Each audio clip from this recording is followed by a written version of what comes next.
Filming. Hey YouTube, today we are cooking with marinara. I'm taking a big old batch of marinara, which I have sitting back here on my stove simmering away, and we're turning it into several other dishes. In this case, I'm gonna make a somewhat traditional meat sauce. I'm making a Bolognese. It's really easy. I love this stuff.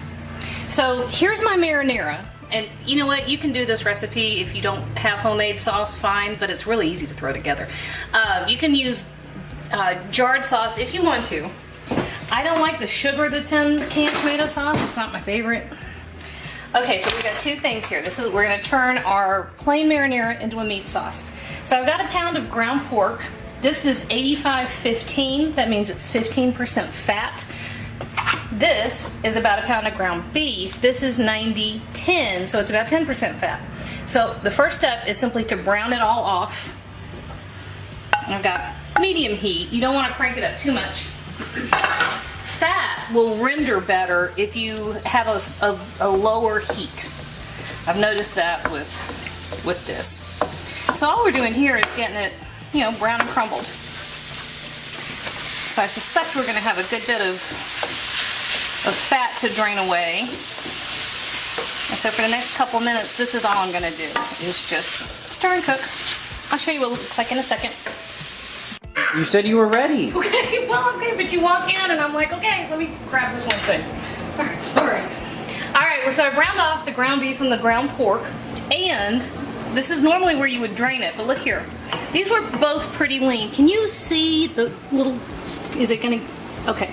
So what we have here is mainly the juice from the meat, right? And very little fat. You can see a very few fat droplets. See, a little bit. So if I drain this, I am going to lose that last little bit of fat, but I'm also going to lose all that flavor. And I think what I'm going to do instead is leave it in there. So we said a 90-10 ground beef and a 85-15 ground pork. Sorry, I had to turn the dishwasher off. So I think I'm going to leave it in there because we want a rich, meaty flavor. All right, so I'm going to season. I'm going to use a couple teaspoons of kosher salt.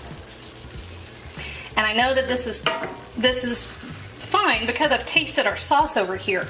When I made that sauce, I slightly under-seasoned it because I wanted to be able to repurpose it in several different ways. This is one of them. Plus, when you're doing layered dishes like this, it's important that you season each element. Now I'm using about half a teaspoon of crushed red pepper flakes. You don't have to. I love the little kick it gives. I'm going to stir that up. And what I'm going to do next, I have red wine. 4. 1, 2, 3, 4. It is my intention to use approximately a cup. I think I was a little short right there. All right, and then the last thing we're going to do, let me grab this so I don't burn my hand. Last thing we're going to do is add our tomato sauce. So if you make homemade tomato sauce, great. I make it in these giant batches so that I have it on hand to use for all these other dishes. If not, use your favorite whatever. There is no judgment here. Last thing I'm going to tell any busy family to do is spend more time on something they don't have time to do. All right, so that is about 2 cups. We're going to stir it together. I can almost guarantee we're going to need a little more tomato sauce. I would guess about 4 cups total. But I like to play it by eye a little bit. Thanks, Ricky. Because ingredients differ a little bit, you know?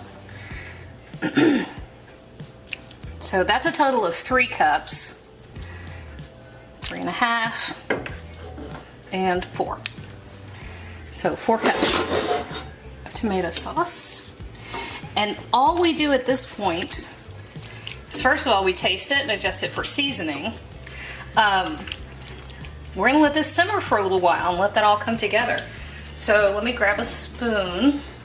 I've got it on medium-low. When you're simmering a dish like that, because tomato sauce tends to be high in sugar content, just naturally, you know, the vegetables are high in sugar content. It will burn. Let's see what we got here. It's hot. Okay. That's really good. The wine needs to cook off. It's very winey at the moment. But the wine will cook down and those flavors will all come together. So this just simmers, and I'm gonna let this simmer for about an hour. Let all that liquid evaporate. You can use a different kind of pot. If you have a pot like this one over here, this big stock pot, that's fine too. I like this big open skillet because I want as much of the liquid to evaporate as possible. So there we go, right? There's our meat sauce ready to simmer. Simmer. Now you're recording.